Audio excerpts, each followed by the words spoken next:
welcome back to Spars Outdoors. I know I missed your fishing report last week. That's because I was over on the west side, and then we had some stuff going on back here when I got home. So we're just going to go ahead and start your fishing report off with Harbor Beach and Port Sanilac area. If you can get out there, the waves have been rough, and then there's like a couple hours in the morning you can get out. Anywhere in that 90 to 120 foot of water has been picking up fish. Everything's been down deeper. But when I say deeper, a lot of guys think you got to go 90 feet down. You don't. A lot of fish are being caught 90 feet down. I'd run a rigger 35 and a rigger at 75. Get your dipsy divers, you know, run them 200 back. You'll get down there pretty deep. Just play with it. If you want to run a rigger down to 90, there's cohos being caught down to 90 feet of water.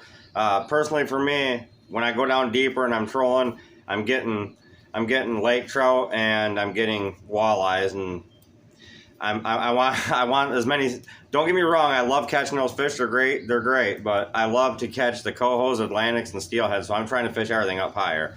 But that 90 to 120 foot seems to be the spot to be. But after them hard west winds, I'd start 50 feet of water and work my way out. Might take you a while to get there, but if you're marking bait fish, you're going to get fish. Come down to Lexington, walleye fishing. 35 to 100 foot of water, north and south of the harbor, and even straight out of the harbor, they're getting walleyes trolling. So that's something you guys can do. Them fish are going to start heading back into that St. Clair River, which some already have, along the boardwalks in Port Huron here. One night you'll get them, next night you'll get a couple, next night you'll get none. It's just, you got to go to know. I had a buddy last night limit out an hour and a half, so, and that's using crawlers. He was still getting fish on crawlers. Guy two guys down from him, he said, was doing pretty good on nice sized fish using F9 Rapalas. So they're going from the Challengers to the Rapalas. Just run everything. Just go down there and go fishing. There's fish. Heard of a couple steelhead starting to show up along that by that mouth of Black River area too. So that's something you guys can start picking away at. You know, go down there and never know what you're going to catch. You'll catch walleyes, silverfish. You know, it's something to go mess around with for sure. Black River's full of fish. It's got everything in it. Go take the kids there to go fishing.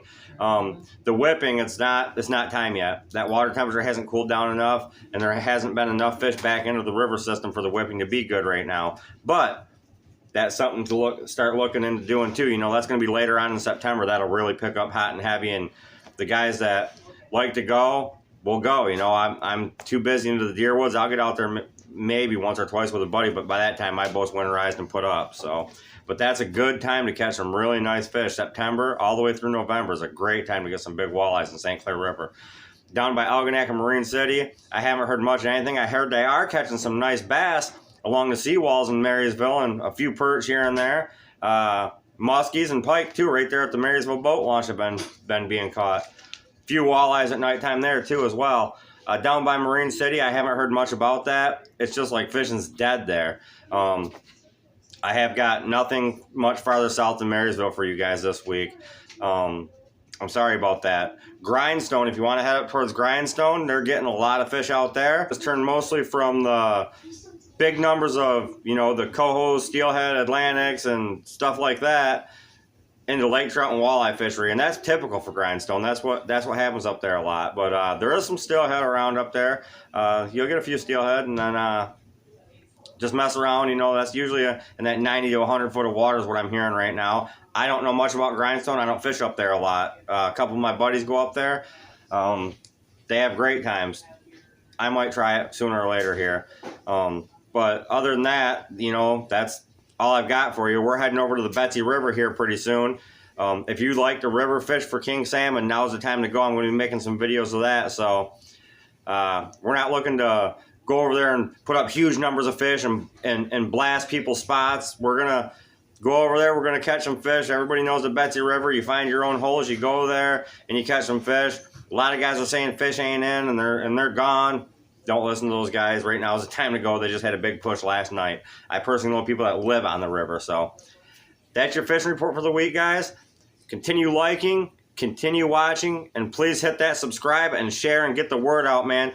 Hunting season's coming up. We're going to be doing some nice hunting videos. I got a nice scouting video I'm going to be putting up here pretty soon here. We went last night deer scouting, and man, we got some deer around, that's for sure. But just stay tuned, man. It's going to be wild and action-packed. Deer season is my favorite time of year, and a lot of you guys that know me personally know that we do a lot of work and we put a lot of effort into our deer hunting. I mean, you can see behind me here, here's some of them. There's over here, there's some of them. There's some of them, you know. And when I'm over here, and when I'm saying some of them, we put a lot of time in to get these deer, you know. We don't go out, we're not your weekend warriors. We are year-round into the deer woods. So I'm going to bring that to you guys, giving you all my tips, tricks, and tactics. And 90% of these deer, guys, I've shot right on the ground with no blind with a bow. So it's we love to hunt. We love to fish. I love that you guys have been watching, liking, subscribing, following me, giving me those thumbs up on those videos, man. It means a lot. I'm trying to get this really to take off. It took off real good, and then it kind of slowed down, and it's going again, and it slows down. It is what it is, you know. I got a lot of riffraff from a lot of people, but I'm going to do me, and I'm going to bring that to you because I'm not claiming to be the best. I don't claim to be the best, but I know what I'm doing. So I'm just hoping that some of my stuff can come into your stuff and help you guys with your success. So if I help one person each week, hey, I'm helping one person each week, but I think I'm doing a little more than that. And the haters that I got coming on here, you know, it is what it is.